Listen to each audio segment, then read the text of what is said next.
Welcome to Immigration Review, your weekly source for immigration case law updates and insights. I'm your host, Kevin A. Gregg, back again to review the week's precedential immigration cases, rummaging through the decisions so you don't have to. This podcast is sponsored by Kurzban, Tetzelli & Pratt, also known as KKTP, a law firm where I'm also a partner. Whether you are facing an immigration obstacle, a serious injury, or a legal issue in your business, KKTP will aggressively protect your best interests. This podcast is also sponsored by DocketWise, an all-in-one immigration forms and case management solution trusted by thousands of immigration lawyers across the U.S. I really like DocketWise. It makes immigration applications easy by allowing the clients to provide information through simple online questionnaires that are shareable by text or email and available in multiple languages. Not only that, DocketWise provides a comprehensive group of case management features, including invoicing and calendaring, secure messaging, task management, and a lot more.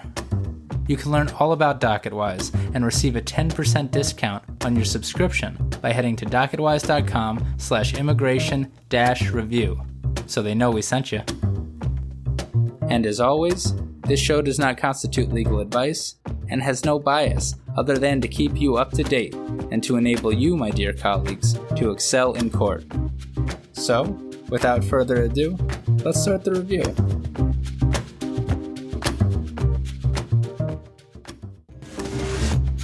Six cases this week, and some of these circuits were verbose, but they were interesting, so who am I to not do them? I would have done them even if they weren't. Before diving in, I have an update on my interview with Dan Lawton from a month and a half ago. Recall that at the time of the interview, Dan was scheduled to meet Albert Miles' surviving son Alan and Alan's son Harry in New York. And recall that Alan had told Dan that he wasn't happy with how his father had been portrayed in Dan's book. Well, the three had a 4-hour dinner and, quote, had a great time. He said it clicked for him when he saw the photo of Maurice Gilveri in my book and realized that's the man I saw shoot my dad that night, end quote. That made me very happy to read. Some closure on a tragedy and no ill will, it seems. Congrats again on your book, Dan. Here are this week's cases with a new sponsor to boot.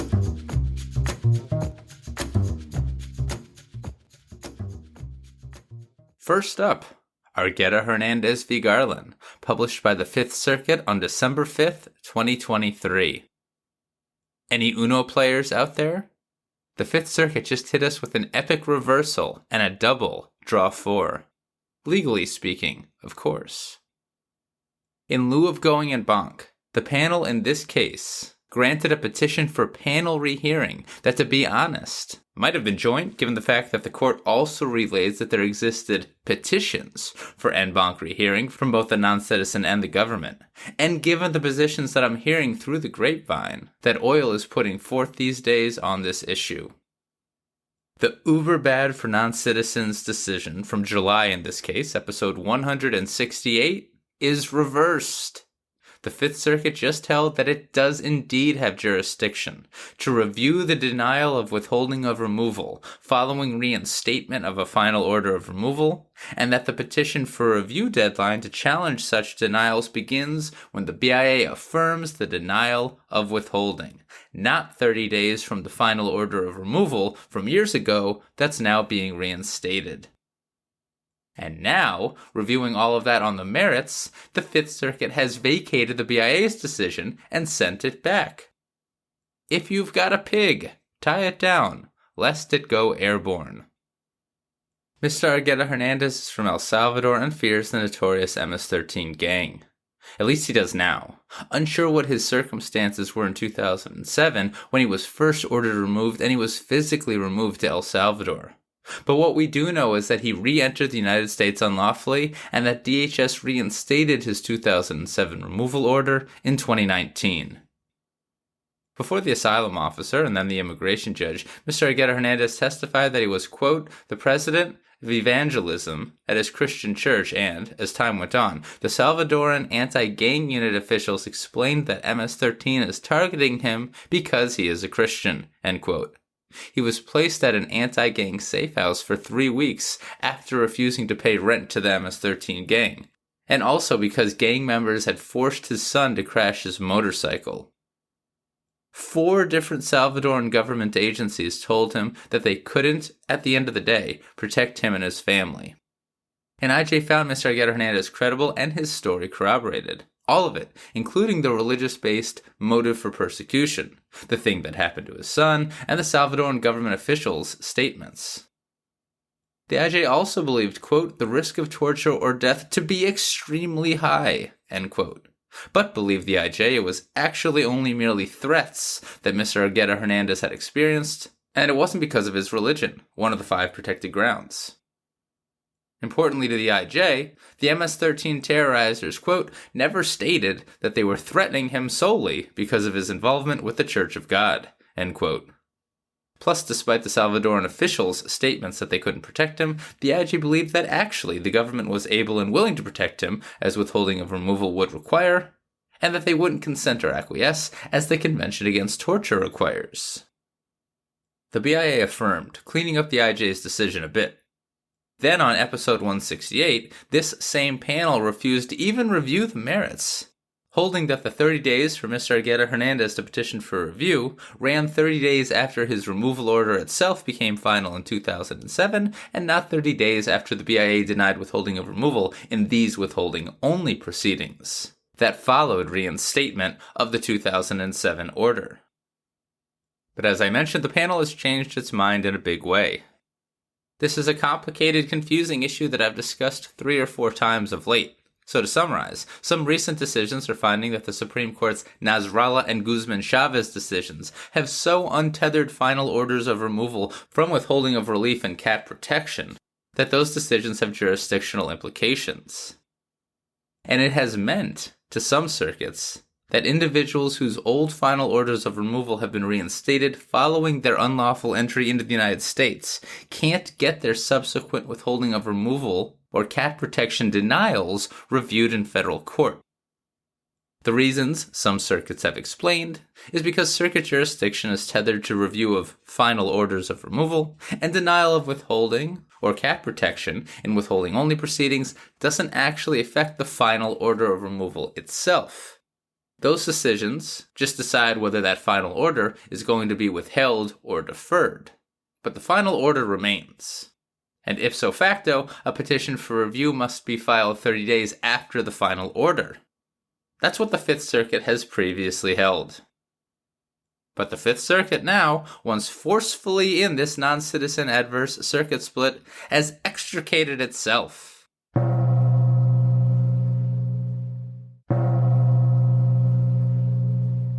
So that's one gong for entering and another gong for leaving. Because after all, the circuit split remains. But now, the Fifth Circuit is on the other side of it. Its new holding is as follows. First, like the Ninth Circuit, the Fifth Circuit held that actually that whole 30-day thing to petition for review is a claims processing rule that can be excused, a la the Supreme Court's recent decision in Santos-Zacaria. Rock on, guys. A big deal because to my knowledge, if it's jurisdictional, the requirement can never be excused. But even more importantly, because you're going to need a reason to excuse a claims processing rule, the Fifth Circuit held now, totally reversing itself, that the BIA's order is deemed final for purposes of circuit review when the BIA denies withholding of removal. Reinstated final order of removal thing, be damned. The Fifth Circuit so held in 2014 and 2016, and neither Nasrallah nor Guzman-Chavez expressly overruled that Fifth Circuit precedent. The Fifth Circuit is keeping its precedent unless and until the Supreme Court steps in to make the extraordinarily due process concerning holding that non-citizens subject to reinstatement essentially lose all chance to have their claims of life or death reviewed in an Article III court. And with the Ninth Circuit already holding similarly, that covers all the southern border jurisdictions and a whole lot of detention facilities. And yes, it turns out this is apparently the official position of oil, explains the Fifth Circuit. Anyone who tells you elections don't matter or that the candidates are the same is crazy. All well and good for non-citizens generally, but what about Mr. Argueta-Hernandez? Well, explained the court, quote, although we owe deference to the BIA, that deference is not blind, end quote. First, explained the court, the agency was wrong by apparently requiring a showing of physical harm to establish past persecution. Simply put, quote, physical harm is not required for persecution, end quote. Take that quote to the bank of the Fifth Circuit. Not only that, but as occurred with the son here, quote, threats of violence against family members can support a finding of persecution so long as they are coupled with threats made directly to the petitioner, end quote. Met here as well. This wasn't one isolated threat. These were multiple threats against Mr. Argueta-Hernandez and his family by MS-13 leaders, no less. They even sent a guy to his house after multiple phone calls. Threats that some Salvadoran authorities were like, dude, you and your family need to flee. To the Fifth Circuit, quote, the BIA also categorizes MS-13's hitman attempt against Mr. Argueta-Hernandez's son as non-threatening, end quote. Like how? Asks the Fifth Circuit. Quote, repeated credible death threats do constitute persecution, end quote. Emphasis by the court. Nor does it make any sense for an IJ or the BIA to require, quote, that a persecutor must specifically reference his victim's religious practices for the latter to suffer harm, end quote.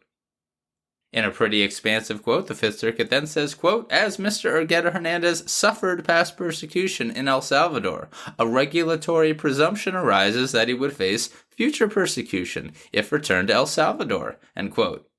Barn burner of a decision that is a must-read on asylum in the Fifth Circuit. The Fifth Circuit does dive deeper into nexus a bit after making that statement.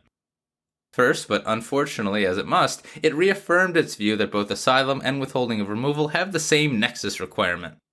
A protected ground must be, quote, one central reason, end quote, for both. This despite the fact that the withholding of removal statute only lists a reason as the standard. But that ship has sailed in the Fifth. But even that, quote, is not an either-or proposition. A court must consider the existence of multiple motives for the persecutor's actions. One such evidence exists, end quote. Did the BIA so recognize last week in matter of MRMS? I cannot recall. The reason can't be superficial, tangential, etc. We know, but, quote, to satisfy this nexus requirement, an applicant need only present some particularized connection between the feared persecution and the protected characteristic, end quote. Met here with the religion stuff, said the Fifth Circuit. Yes, the gang wanted attacks and otherwise wanted to further its criminal goals as gangs are apt to desire, but, quote, although MS-13's initial threats followed Mr. Argueta-Hernandez's refusal to pay rent to and collaborate with MS-13, he claims that more threats were made in the subsequent years that were motivated by his religion and status in the Christian church, end quote. The nexus reasons aren't mutually exclusive. There can be multiple central reasons. Not to keep going back to last week's MRMS decision, but all of this would appear equally applicable to family-based claims. A protected ground's a protected ground. In this case, evidence shows that his status in town and rank in the religious organization was a key role for why things continued to happen to Mr. Argueta-Hernandez and his family.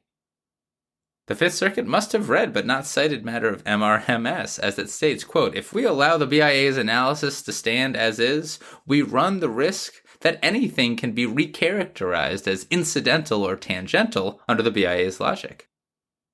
It is improper to broadly exclude asylum applicants who resist an alleged persecutor and who are also persecuted for several reasons including, but not limited to, extortion, end quote. Also, apparently the BIA failed to consider another proposed particular social group, and so the Fifth Circuit did actually send it all back for re-review by the BIA. But I mean, with quotes like this. So too with cat protection. Yes, the Salvadoran government put him in a safe house for a while, but also, quote, after Mr. Argueta-Hernandez reported MS-13's attempt to kill his son, 4 governmental agencies in El Salvador told him that they cannot protect him or his family, end quote. Police and prosecutors told him this, no less. Lots more for the IJ and the BIA to consider on remand. But it seems that telling someone to leave a country will be strong evidence of a government acquiescence or consent or willful blindness in the Fifth Circuit. Remanded. My oh my. And all because the Fifth Circuit changed its mind on jurisdiction. I know it's been a long one, but here's more because, well, there's more.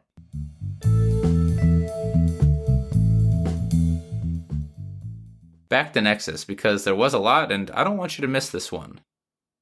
In a footnote quote that I'd personally include in many a brief for Central American asylum seekers, quote, "When, as here, a religious individual refuses to assist the gang because of his beliefs, the BIA and IJ should consider that as substantial and critical evidence supporting the petitioner's claim," end quote. Next, in the event that the agency doesn't believe past persecution shown, there's still future persecution. What is the standard? Well, it's a reasonable degree of persecution, says the Fifth Circuit.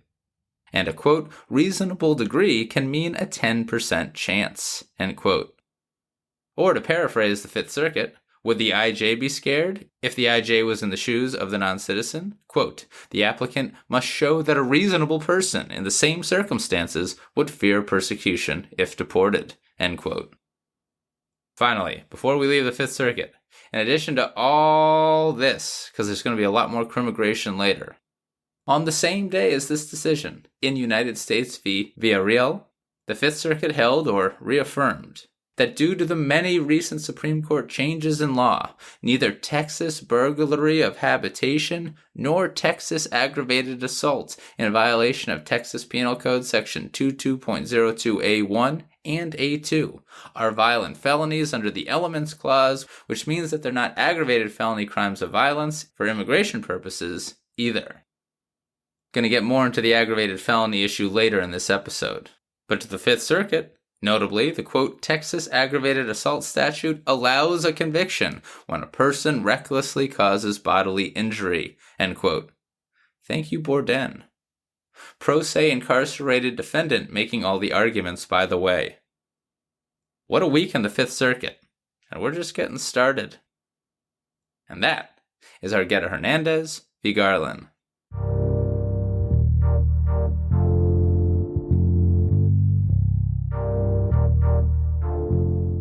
Moving on to Singh, Bhaktana v. Garland, published by the Second Circuit on December 5th, 2023.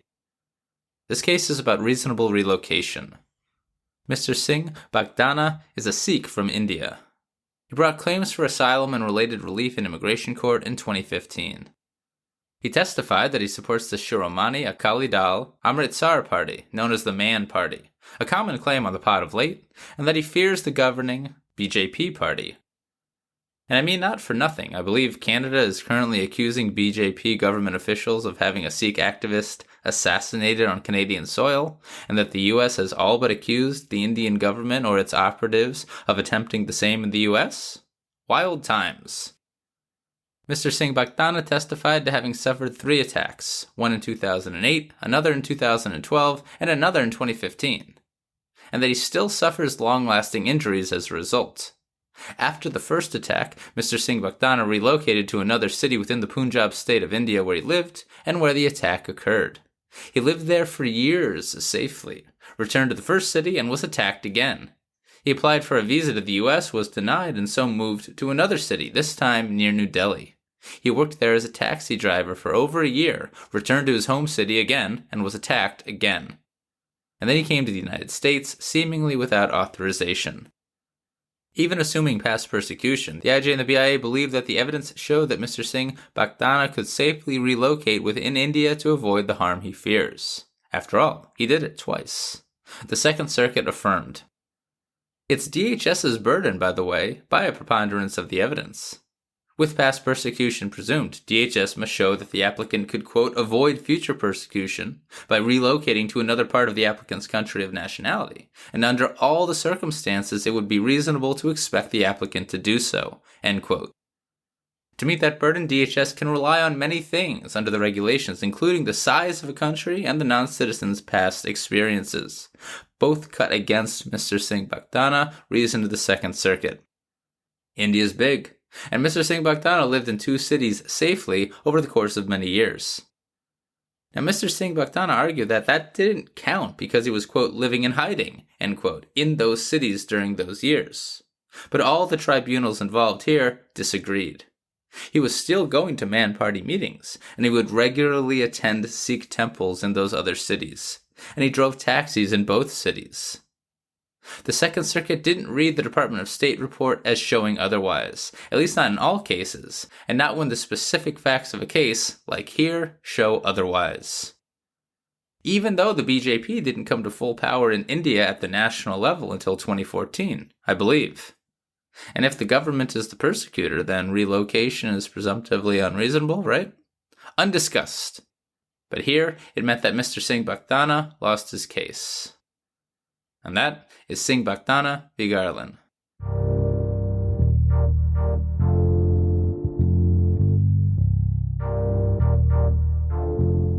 Sticking with the Second Circuit and the beginning of some crimmigration, United States v. Cherez, published by the Second on December 7th, 2023. This case is about drugs. Remember on episode 176 when I summarized USA v. Minter and I said it was a big deal? I wasn't lying. For here, we have a case that flows directly from it. U.S. citizen Mr. Cherez, like Mr. Minter, had his federal court conviction enhanced because a district court judge believed that his previous convictions for criminal sale of a controlled substance in violation of New York Penal Law Section 220.391 required an enhancement. In his earlier convictions, the ones that are at issue here, he was selling cocaine powder. Everyone agrees. When he got convicted again years later for trafficking cocaine, this time federally, the district court enhanced his criminal sentence by years because it found that his prior cocaine sale convictions were controlled substance offenses, as that term is defined for federal sentence enhancement purposes. But after USA v. Minter, that's not correct. Seems like this panel might or might not agree with Minter. It noted that Minter was decided while its course, quote, waited our turn in a queue of cases involving the categorical approach to narcotics predicates, end quote. But Minter was indeed decided first, and now it binds. Appellate procedure is crazy powerful stuff. Because Minter involved the exact same issue, the exact same New York statute. Quote, the state provision covers certain cocaine isomers that federal law does not, end quote. And as the Department of Justice conceded in this case here, New York Penal Law Section 220.391 is not divisible as to the controlled substance at issue, much less the type of cocaine isomer at issue. As such, New York's definition of cocaine is broader than the federal definition, and so, it would appear, no New York cocaine offenses can match the definition of a federal controlled substance offense. The same definition used at immigration law. Not a whole heck of a lot of analysis here because really Minter governs and everyone recognizes it. Go back and give Minter a listen, I beg ye. But reading some of the stuff here, it actually is even bigger than cocaine. New York Penal Law Section 220.391 doesn't refer to cocaine expressly. It simply refers to a, quote, narcotic drug, end quote. So, if as EOIR's parent agency, the Department of Justice conceded in this case, New York Penal Law Section 220.391 isn't divisible, that means that all New York crimes, like this statute, that refer to a, quote, narcotic drug, end quote, would appear not able to match the federal definition of a controlled substance because the phrase narcotic drug under New York law includes cocaine, which again indivisibly includes overbroad isomers. Quote, under the categorical approach, it does not matter if the defendant's conviction was in fact premised on a substance that was clearly prohibited by both the state and federal narcotics laws, such as heroin or cocaine. The categorical approach looks exclusively at the statutory elements and does not inquire into the particular controlled substance underlying the defendant's prior state conviction. End quote. All of this means that Mr. Cherez is getting resentenced with a new range of 60 to 71 months, rather than the previous 188 to 135. Put another way, the categorical approach is getting Mr. Cherez like 10 years back on his life. Judge Sullivan concurred to note that this is all getting a bit out of hand. But not totally out of hand, says I. And here's this.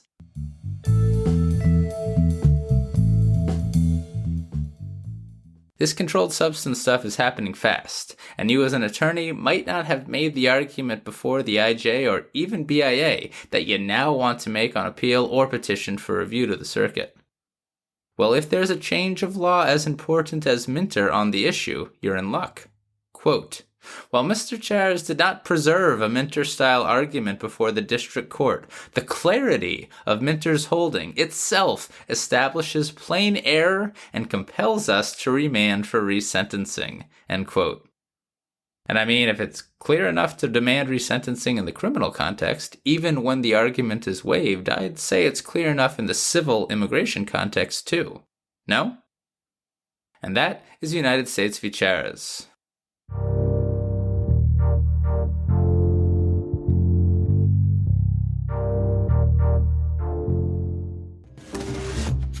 Burned out with admin work? Most immigration lawyers are. That's why over 90 law firm owners have chosen Staffy to help them with the legal, administrative, marketing, and client-facing work. Staffy's goal is to help immigration lawyers live a more balanced life while seeing their law firms grow and scale. And they do that by providing a service that includes top-notch bilingual virtual staff with the HR support that will alleviate the law firm owner from onboarding, continuous management, and training of their virtual teams. Concentrate on this strategic work and let the team at Staffy help you with the rest. I have a Staffy and I couldn't be happier. Schedule a free consultation with Staffy at www.getstaffy.com. That's GETSTAFI.com and claim $500 off by using the code STAFFY2024. That's STAFI2024.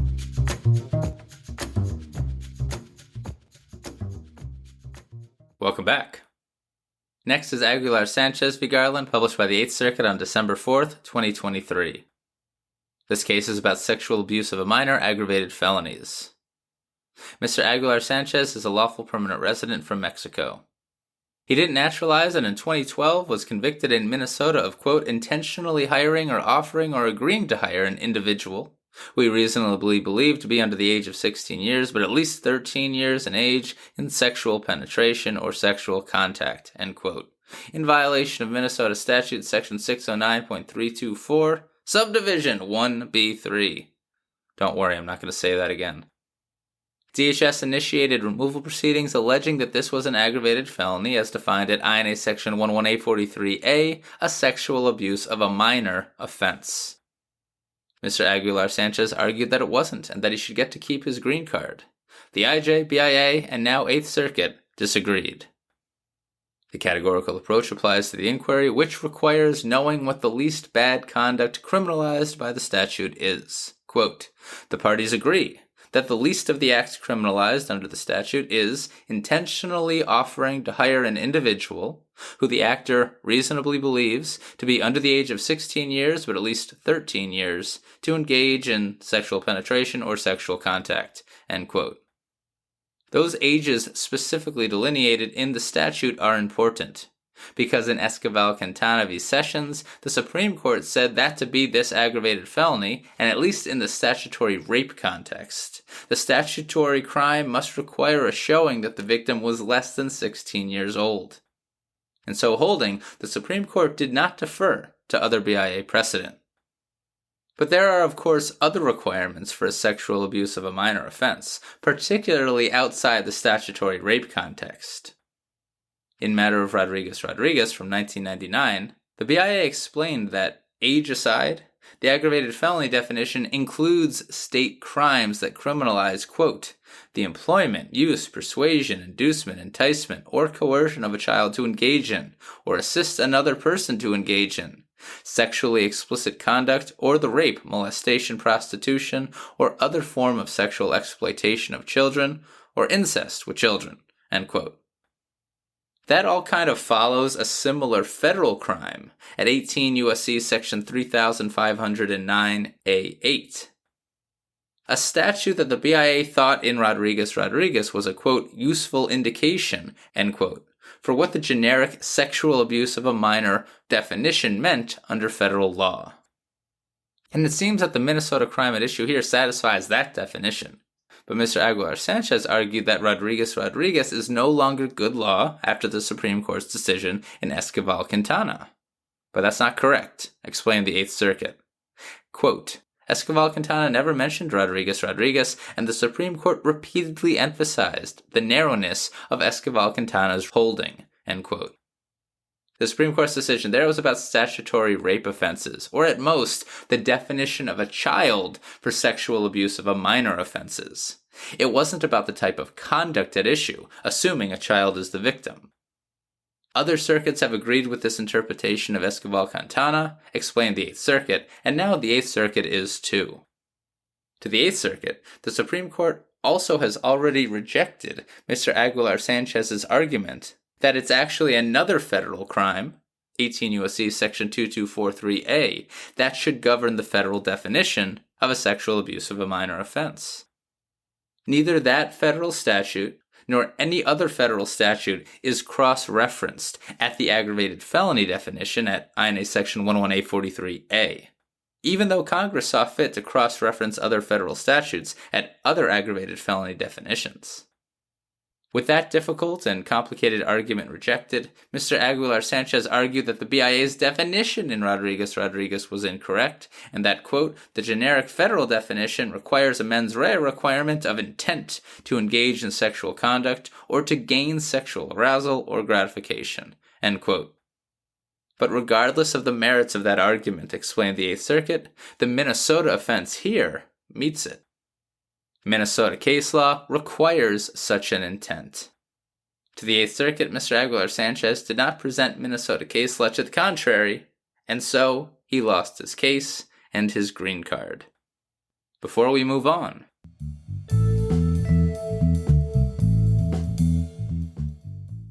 the Eighth Circuit expressly did not defer to matter of Rodriguez, deeming such a holding unnecessary at this time.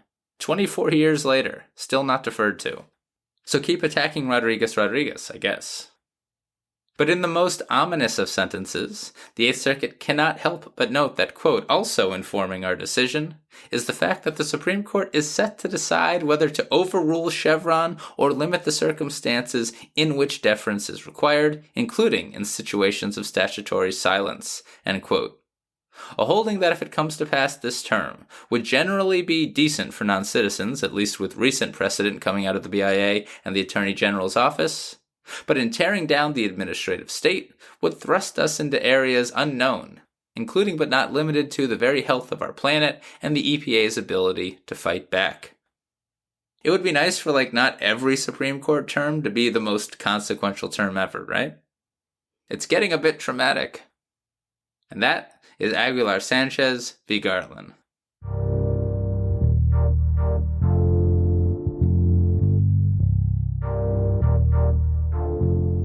Our final crimmigration case of the episode is Mwenda v. Garland, published by the Seventh Circuit on December 7th, 2023.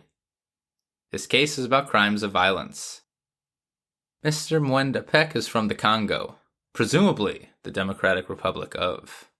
Maybe he was here a long time, maybe not, the decision doesn't say, but after becoming a lawful permanent resident, he got convicted of complicity to robbery in the first degree, in violation of Kentucky Revised Statute Section 502.020 and 515.020, and he was sentenced to 10 years imprisonment.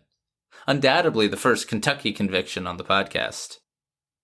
DHS, the IJ, and then the BIA all believed that this made him removable because it constitutes an aggravated felony as defined in INA Section 11843F, a crime of violence. That phrase is in turn completely defined by 18 U.S.C. Section 16A and case law interpreting that and similar statutes. And we're going to dive into all those cases in a sec. First, though, the Seventh Circuit tackled a unique aspect of this Kentucky crime. Remember, it's a complicity crime. In Kentucky, quote, complicity is a theory of criminal responsibility that subsumes each element of an underlying offense, end quote. That is, they share the mental state of a direct perpetrator, and all substantive elements of a direct principal offense must be shown. Kind of like aiding and abetting, but even worse, it seems. Quote, to convict a defendant of guilt by complicity, the jury must find beyond a reasonable doubt that the principal offense was, in fact, committed by the person being aided or abetted by the defendant, end quote. Not only that, but, quote, under a generic definition of aiding and abetting, a person aids and abets a crime when, in addition to taking the requisite act, he intends to facilitate that offense's commission, end quote. In light of all this, the Seventh Circuit held that Kentucky complicity matches the generic definition of aiding and abetting used at immigration law, meaning that the fact that it was a robbery by complicity rather than straight robbery made no difference. They are treated the same, at least for Kentucky offenses. And for California offenses for that matter, that's the Supreme Court in Duenas-Alvarez, explained the Seventh Circuit. That Kentucky also permits this conviction where someone has a legal duty to act and omits acting, or where the aiding is done merely verbally, is of no consequence to the court. Indeed, to the Seventh Circuit, relying on a Supreme Court decision this very year in a Twitter case, quote, the Supreme Court has stated that intentional participation, required of criminal aiding and abetting liability, can come in many forms, including abetting, inducing, encouraging, soliciting, or advising the commission of the offense, such as through words of encouragement or driving the getaway car, end quote. Interesting. For our purposes, all of this means that the aggravated felony analysis turns to Kentucky robbery itself, meaning that the question becomes, does Kentucky robbery require a sufficient degree of physical force to be deemed a crime of violence? Well, the Kentucky crime requires that the defendant must, quote, use or threaten the immediate use of physical force upon another person with the intent to accomplish the theft, end quote. This was sufficient to make it a crime of violence, said the Seventh Circuit. And here's all the reasons why. The force required of the generic federal definition, violent force, has become a bit of a low bar a la Supreme Court precedent in recent years. The Supreme Court's Stokeling decision tells us that it, quote, does not require any particular degree of likelihood or probability that the force used will cause physical pain or injury, only potentiality, end quote. Logically, that meant to the Seventh Circuit that the force required of violent felonies and crimes of violence under federal law is one of the, quote, offenders overcoming the victim's resistance, end quote. And that's what did it in for Mr. Wenda Peck. Kentucky courts have held that the force required of robbery is, quote, any force which is sufficient to take the property against the owner's will, end quote. He still has a mens rea argument, though. Remember, the Supreme Court's Bourdain decision means that a robbery crime, or any crime, that can be committed through mere recklessness won't cut it. That's what we just talked about very briefly at the top of the episode in the fifth. But no dice, said the Seventh Circuit. The Kentucky crime requires an intent to commit a theft, which is of course a specific intent mens rea, and therefore it's above recklessness.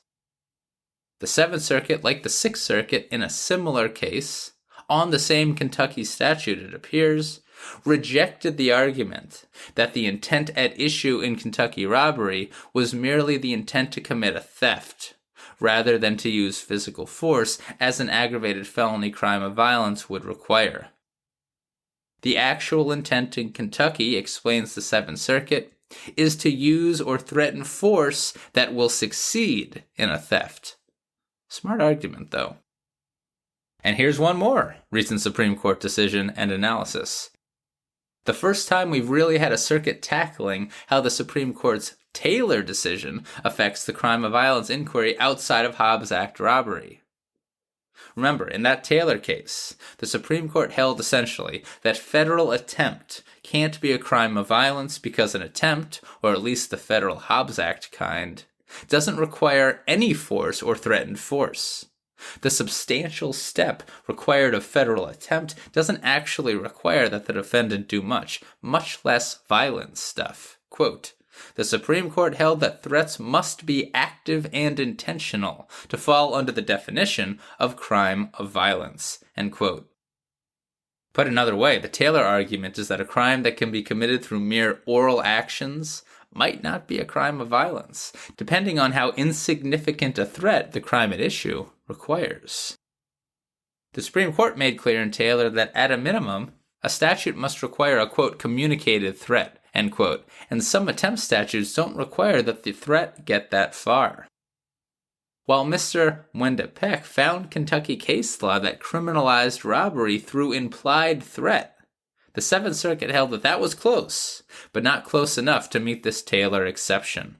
Quote, those decisions show that Kentucky robbery offenses cover both express and implied threats, but those threats must be communicated by the defendant towards a specific person or persons who are the target of the defendant's act, end quote. And that is sufficient threat or physical force to equate to a crime of violence. It's not merely an abstract threat, as rejected by Taylor. Got it?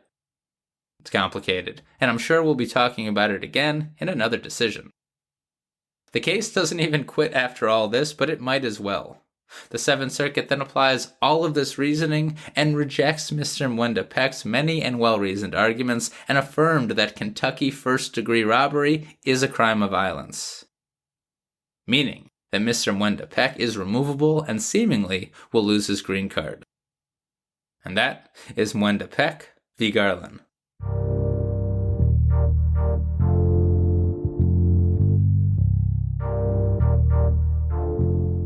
Our final case is Sebastian v. Garland, published by the Sixth Circuit on December 8th, 2023. We're ending with a lengthy case, mainly about nexus. Miss Sebastian is from Guatemala and brought asylum claims in immigration court for herself and her daughter. Before getting to the case details, the Sixth Circuit explains the 4 proffered social groups that Miss Sebastian proffered. So it must have been one heck of a case. 1. Guatemalan Chu women in domestic relationships who are unable to leave. 2. Guatemalan Chu women who are viewed as property by virtue of their positions within a domestic relationship. 3. Nuclear family of Miss Sebastian's late husband. And 4. Guatemalan women perceived as witches. So, in fact, Miss Sebastian married Mr. Sebastian Martin in 1998 and moved in with his parents due to, quote, cultural norms, end quote. Their daughter was born a year later. In that house with his parents, Mr. Sebastian Martin beat Miss Sebastian terribly, even while she was pregnant. He'd tell her, quote, if you die, I don't care, end quote. He also, quote, regularly called her an animal and compared her to a horse, end quote. And he raped her multiple times, something Miss Sebastian was particularly horrified by, given that he also appears to have been a well-known philanderer in town. Mr. Sebastian Martin beat their daughter too when she was born and would also call her names like the name of her mother, quote, like an animal, end quote. Great dude, it seems. And it looks like he was doing a lot of this in part at his own mother's urging. Miss Sebastian's mother-in-law was trying to get her to, quote, go back to her village, end quote. But Miss Sebastian felt that she had to stay due to cultural norms. Quote, the same year that Miss Sebastian's husband began raping her, Miss Sebastian's in-laws began accusing her of being a witch, end quote. Fortunately, for pretty much everyone it seems, Mr. Sebastian Martin died in 2010. Miss Sebastian testified, though, that cultural norms required that she and her daughter remain with the abusive in-laws. The in-laws treated her terribly. Although they never hit her, they threatened to cut off her access to drinking water, and at one point they made Miss Sebastian sleep on the streets for a week, barring her from seeing her daughter. The father-in-law died in 2013, and it seems like the mother-in-law remains, along with another of the mother-in-law's sons, Miss Sebastian's brother-in-law, Jamie. Quote, in approximately 2015, Jamie publicly accused Miss Sebastian, as well as her daughter Magdalena, of being a witch, end quote. The brother and mother-in-law informed authorities, and the town held a meeting to deal with the accusations, as one does. Seems like a horrible town. Members gathered with rocks and sticks, and Miss Sebastian was put on a table so that everyone could look at her and determine whether she was a witch. If she had failed the table test, she explained, she and her daughter would have been killed. Indeed, Miss Sebastian had witnessed one such event 3 years earlier, where the woman was burned alive.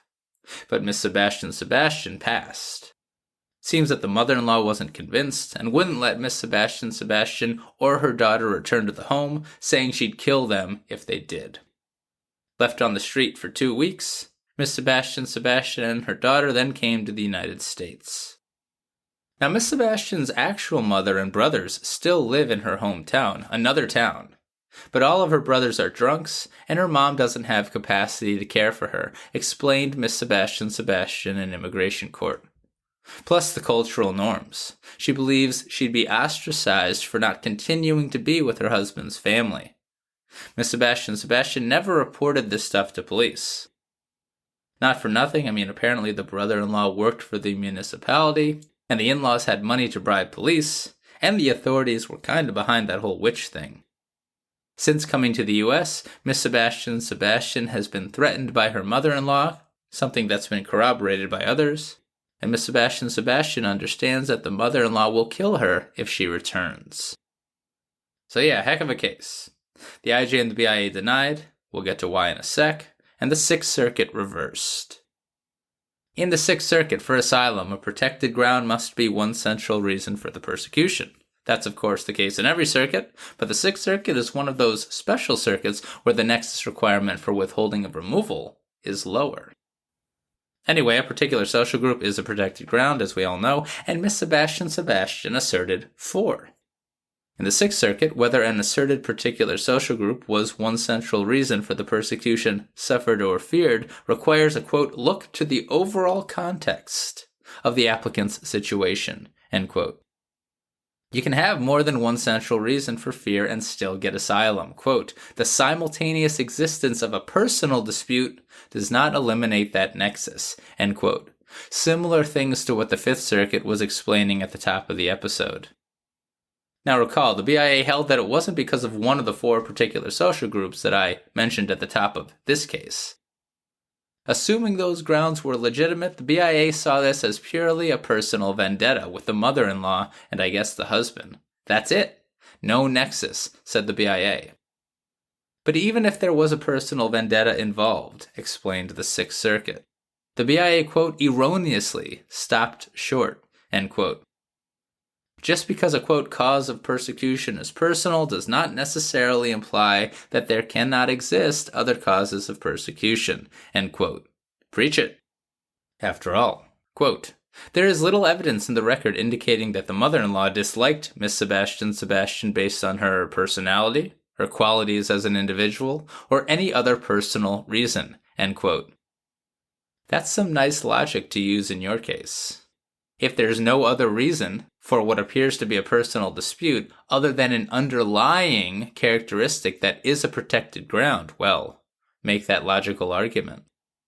The Sixth Circuit sees significant evidence here that it was because of Miss Sebastian being in the group of, quote, Guatemalan Chu women in domestic relationships who are unable to leave, and or who are viewed as property by virtue of their relationship, end quote. 2 of the proffered particular social groups brought forth here. As with other Sixth Circuit cases, it may be the case that a protected ground is, quote, inextricably intertwined, end quote, with a non-protected ground reason for the persecution, like a personal vendetta. But if so, Miss Sebastian is likely due asylum, because again, they're inextricably intertwined. BIA's got to consider all of this. The Sixth Circuit doesn't see a perceived witch-based claim, though, but you only need one reason to remand, and here you have 2 protected ground nexuses that might be viable. Plus, as the Sixth Circuit is sending it back for 2 reasons on nexus for asylum, it by definition was insufficient analysis for withholding of removal, because again in the Sixth Circuit, the nexus requirement for withholding is less than for asylum, requiring only that a protected ground be a reason for the persecution. And the Sixth Circuit also remanded for humanitarian asylum. Quote, humanitarian asylum may be granted if the applicant demonstrates 1, compelling reasons for being unwilling or unable to return to the country arising out of the severity of the past persecution, or 2, a reasonable possibility that an applicant may suffer other serious harm upon removal to that country, even in the absence of a well-founded fear of future persecution, end quote. It's a more expansive thing that's not necessarily tethered to a protected ground. And it's not often discussed in precedential case law, humanitarian asylum. It's not a separate form of relief, explains the Sixth Circuit, but it always potentially exists for asylum seekers. And for that reason, the BIA should consider that too on remand. Take note, appellate litigators. Cat denial affirmed, though. Insufficient evidence that Miss Sebastian would more likely than not be tortured by government officials. What about the witch stuff? Well, unstated, but I guess no real risk because she passed the witch test? Kinda crazy. And insufficient evidence or argument that the government would acquiesce in the mother-in-law or brother-in-law's attempts to harm, said the Sixth Circuit. But it all means that Miss Sebastian and her daughter get another shot, in part. And that means congratulations to Ashley Robinson for petitioners. And that is Sebastian v. Garland.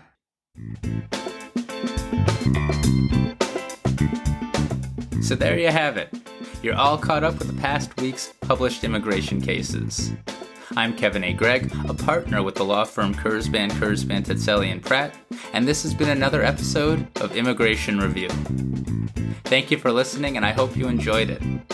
If you did, please share it with a friend and rate and review us. Each review helps new listeners find the show. And of course, subscribe to Immigration Review wherever you get your podcasts. If you like what we do and want to become a patron of the show, please check out our Patreon page at www.patreon.com/Immigration Review or click on the link in the show notes. And if you're interested in an official Immigration Review CLE certificate, email me at kgreg@kktplaw.com with your full name and the episode numbers for the 10 shows you've listened to. Also, feel free to email me with questions, comments, or anything at all, and follow the show on Instagram and Facebook at Immigration Review, or send us a tweet at ImReview, that's IMM Review. I'll be back next Monday for a brand new discussion. Until then, I'm Kevin A. Gregg, bringing you the Immigration Review.